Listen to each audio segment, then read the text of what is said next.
Hello and welcome. Japan সম্পর্কে যদি বলা হয় তাহলে প্রথমে তোমার মাথায় কি আসতে পারে? সুন্দর সুন্দর মেয়ে, বুলেট ট্রেন, আধুনিক টেকনোলজি, সাথে মাউন্ট ফুজিয়ামা এবং টোকিও শহর, তাই না? কিন্তু জাপানে এমন অনেক জিনিস রয়েছে যেই সম্পর্কে আজকের এই ভিডিওতে বলবো, যা শুনলে তোমরা সবাই অবাক হয়ে যাবে। যেমন কিছু ছোট উদাহরণ দিই, যে নিজের মাসি, পিসি বা মামার ছেলে মেয়েকে বিয়ে করা বা 13 বছর বয়সেই অনুমতি দেওয়া জাপানে পুরোপুরিভাবে বৈধ। তবে আজকে এমন 5টা বিষয় নিয়ে আলোচনা করব, যেটা দেখা এবং শোনার পর জীবনে এক না একবার তো জাপানে যাওয়ার ইচ্ছা তো অবশ্যই জাগে। চলো তাহলে জাপানের এই আশ্চর্যজনক দিকগুলো এবং নিয়ম কানুনগুলো একটু ঘুরে নেওয়া যাক। ভিডিওটি শুরু করার আগে তোমাদের কাছে ছোট্ট একটা রিকোয়েস্ট রাখছি, তোমরা যদি এই চ্যানেলে নতুন হয়ে থাকো তাহলে সাবস্ক্রাইব করে নিও এবং আমার চ্যানেলের মধ্যে সদস্য হয়ে ওঠো। আমি আশা করব এই ভিডিওতে আমি 100টা লাইক টার্গেট পূরণ করতে পারবো। চলুন তাহলে বেশি দেরি না করে ভিডিওটি শুরু করা যাক। জাপানে ধূমপানের জন্য যে ধরনের আইন কানুন রয়েছে তা অন্য দেশের তুলনায় ওকে ওকে টাইপের।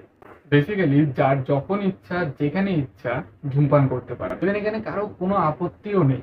তবে প্রবলেম একটাই, যে আমাদের দেশের মতো জাপানের দোকানে দোকানে সিগারেট বা বিড়ি পাওয়া যায় না।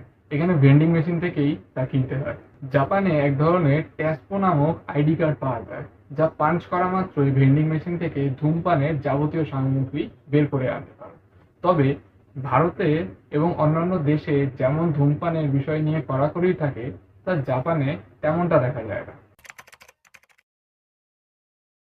জাপানে মানহানি মামলার আইনগুলো একটু আশ্চর্যজনক। সাধারণত বেশিরভাগ জায়গায় যদি কেউ সত্যি কথা বলে তাহলে তার বিরুদ্ধে কখনো মানহানির মামলা হয় না। তবে জাপানে কিন্তু সত্যি কথা বলতে তোমার কিন্তু সমস্যা ফেলতে পারে। এর কারণ, যদি সত্যি কথা বলাতে কারো যদি সম্মানহানি হয় তাহলে তোমার উপরে হবে মানহানির মামলা। একবার শুধু ভাবো, যদি এই ধরনের আইন আমাদের রাজ্যে শুরু হয়ে যায় তাহলে পার্থ চ্যাটার্জি কতজনের উপরে যে মানহানির মামলা করবে তার নাই ঠিক।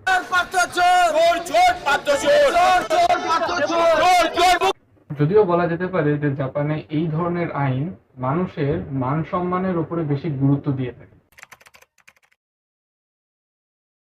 এবার আসি একটু মজার বিষয়।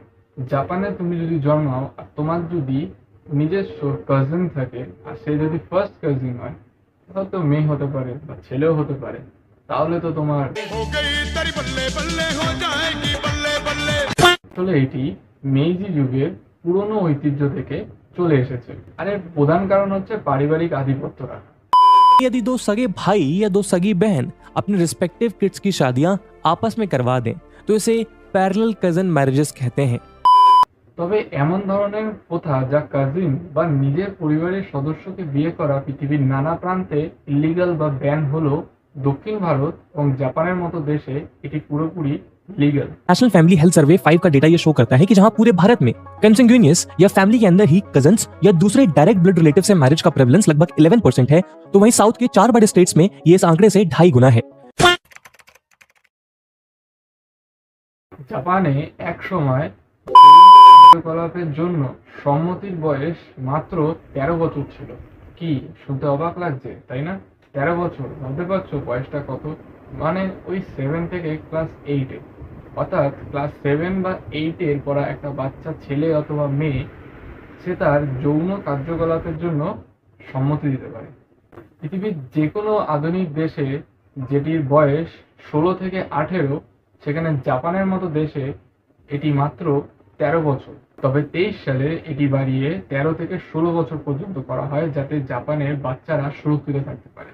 কিন্তু প্রশ্ন হচ্ছে একটাই, যে জাপানের মতো দেশ, যেই দেশ আমাদের দেশের থেকে প্রায় 500 বছর এগিয়ে, সে শিক্ষা হোক বা টেকনোলজি, তেমন দেশে বয়স এত কম রাখার কারণটা ঠিক কি ছিল?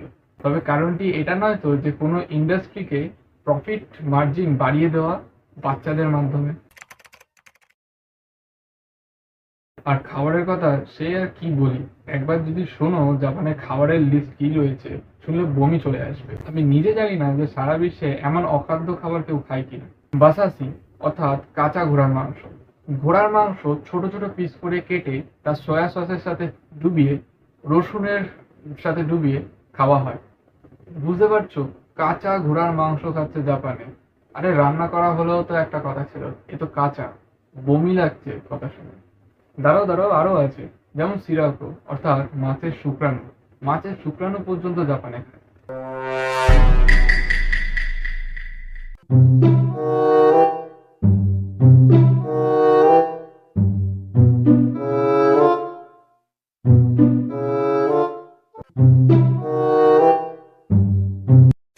এছাড়াও আছে হাচিনোকো অর্থাৎ মৌমাছির লার্ভা। এছাড়াও আছে ডলফিনের মাংস, তিমির মাংস, কুমো অর্থাৎ মাকড়সা ভাজা।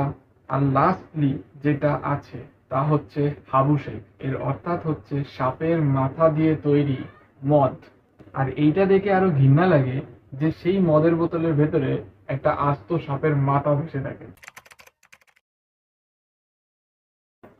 আসলে সত্যি বলতে জাপানের এই ধরনের কর্মকাণ্ড, খাওয়া দাওয়া বা সাংস্কৃতিক এই সকল প্রকার তাদের ইতিহাসের পরিচয় বা ছাপ রেখে দেয়।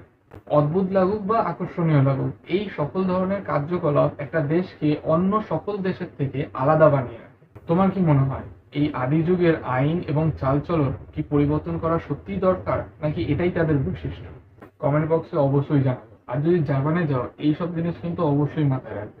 কে জানে কি হয় নতুন অভিজ্ঞতা।